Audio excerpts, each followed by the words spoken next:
హైదరాబాద్ లో కబ్జాదారులపై హైడ్రా కొరడ జులిపిస్తుంది. కూకట్పల్లి నల్లచెరు ఎఫ్టీఎల్ పరిధిలో అక్రమ కట్టడాలను కూల్చివేస్తున్నారు.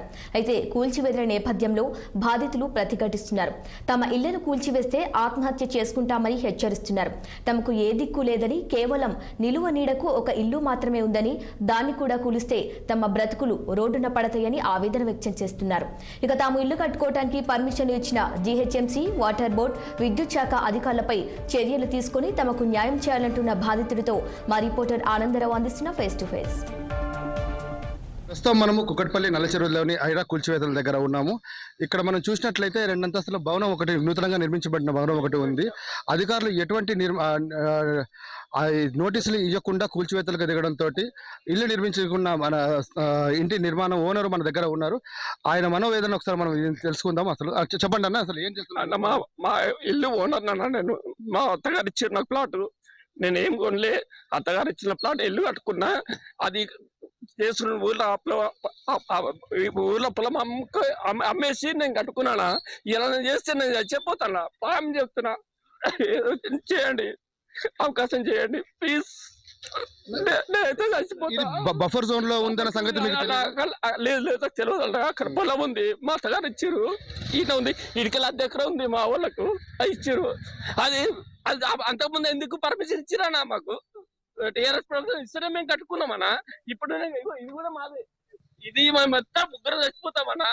ఆమె చెప్తున్నా, అమ్మతో చెప్తున్నా. ఇది కూడా అత్తగారు ఇచ్చారు, అందరికి ఇచ్చారు. ఇప్పుడు గుల కొడితే మేమైతే చచ్చిపోతామన్నా. 100% చెప్తున్నా. ఆమె చెప్తున్నా, పర్మిషన్ ఇవ్వదు. ఇప్పుడు ఏదో అన్నారు, చేసారు. అమ్మతో చెప్తున్నా, ఏది మేము తీసుకురాలేము, చేయలేదు. అత్తగారు ఇచ్చిన సొంతో కట్టుకున్నాము. ఊళ్ళో పొలం అమ్ముకొని కట్టుకున్నాం. మన ఫిలిం చుట్టూ నాది రావాలి ఫీల్డ్లో ఒక 25 ఎకరాల పొలం కనుక్కొని ఇల్లు కట్టుకున్నామన్నా. అమ్మతో చెప్తే దొంగతనం కాదు, ఏం కాదు, పొలం ఉంది. ఇంకా కాదు అది పర్మిషన్ ఉంది, అన్ని ఉన్నాయన్నా. ఉంది. అది అమ్మతో చెప్తున్నా. ఇది అది మేము అత్తగారు ఇచ్చింది కొనుక్కున్నాము. మా ఊళ్ళో నాయనంపల్లి రామోజీరావు ఫిలిమ్స్ దగ్గర ఆడ 7 ఎకరాల అమ్మకది. ఇంకా నేను చచ్చిపోవాలని చెప్పండి. అధికారులు మీకు ఎటువంటి నోటీసులు ఏమి ఇవ్వలేదు? నోటీసులు ఇవ్వలేరు, ఏం ఇవ్వలేరన్నా. అంత దూరం ఒక చెరువు ఉంది, అది గుల కొట్టుకొని ఏమైనా వేసుకొని. ఇది పక్కకే ఉంది అన్న, పక్కకి ఇల్లు కట్టుకున్నాము. అది ఇల్లు కట్టాము, ఇది కట్టాము. ముగ్గురం అన్నదమ్ముల అది కట్టుకున్నాం. ఇది కట్టాము 2 years అయినాము. అది 2 years అయింది. అవతలది కూడా నాగేశ్వరరావు కట్టుకున్నాం. ఏదో అని నా దగ్గర ప్రామిస్ చెప్తున్నా, ఏదో వేసుకున్నాం. మేమైతే చచ్చిపోతాం. ఇప్పుడు ప్రస్తుతం ఎంత నిర్వసితులు ఉన్నారు దాంట్లో? ఎంతమంది కుటుంబం స్టే చేస్తున్నారు దాంట్లో? 2-3 సంవత్సరాలతో ఉన్నామన్నా.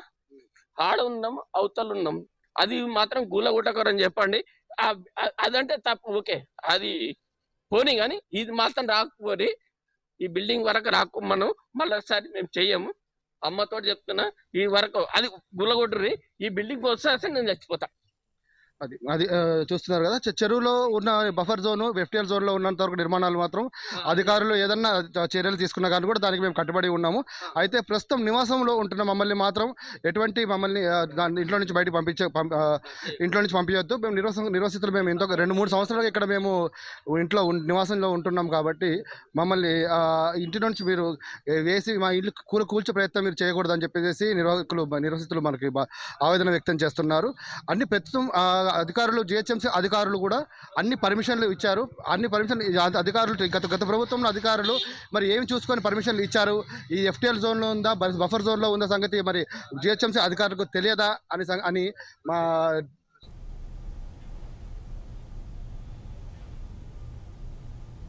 హైదరాబాద్ శివార్లోని అక్రమ నిర్మాణాలపై హైడ్రా కొరడ జులిపిస్తుంది. సంగారెడ్డి జిల్లా అమీన్పూర్ మున్సిపల్ పరిధిలోని కిష్టారెడ్డిపేట 12వ సర్వే నెంబర్లో నిర్మించిన అక్రమ నిర్మాణాలను అధికారులు కూల్చివేస్తున్నారు.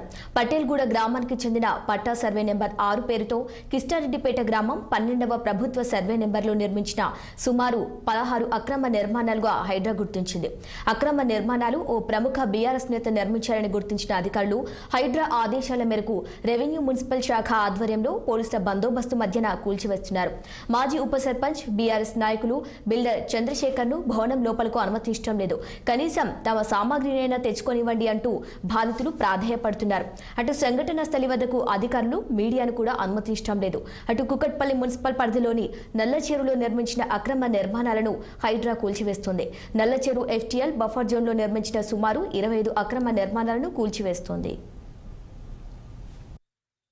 ఖర్చు పెట్టి దగ్గర 40-50 లక్షలు ఖర్చు పెట్టి దీన్ని మేము నిర్మించుకున్నాము. ఇక్కడ మాకు అమ్మిన వారు కూడా మాకు ఎటువంటి ఇన్ఫర్మేషన్ కూడా ఇవ్వలేదు. ఇది ఈ జోన్లో వస్తుందని చెప్పేసి మేము రెంట్లు కట్టేసి 2 సంవత్సరాలుగా ఇది నడుపుకుంటాం. మంచి ఆహారాన్ని పెట్టే ఉద్దేశంతో మేము ఇది నడిపిస్తున్నామని చెప్పేసి నిర్వాహితులు చెప్తున్నారు.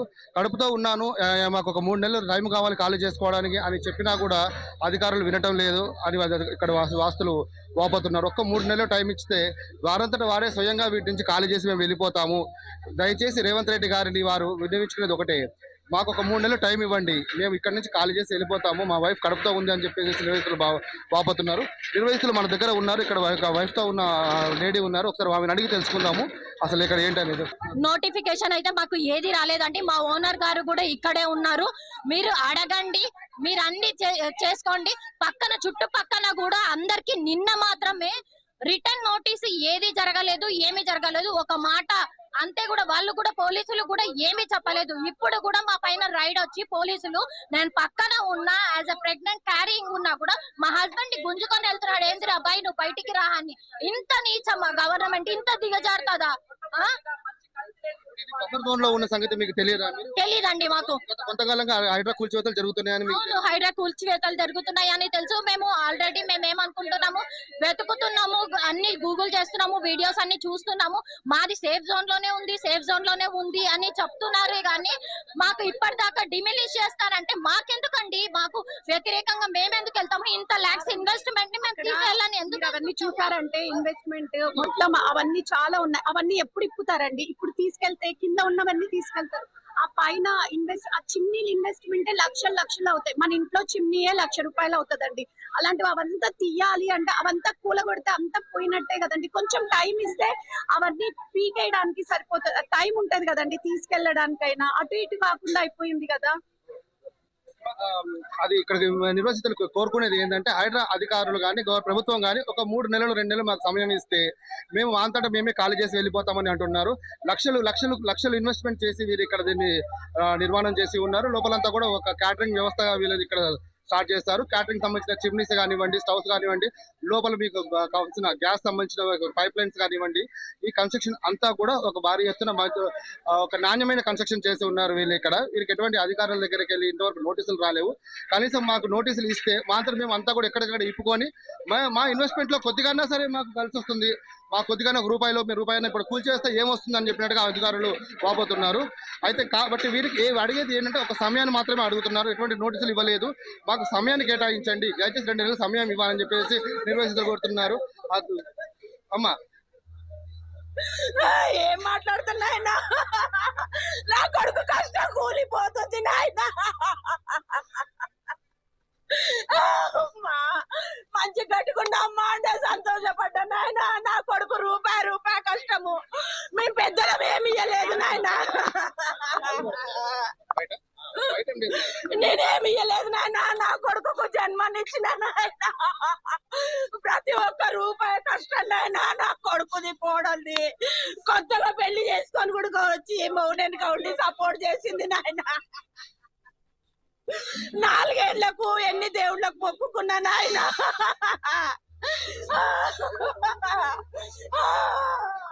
మేము ఎంతో ఖర్చు పెట్టి దగ్గర 40-50 లక్షలు ఖర్చు పెట్టి ఇది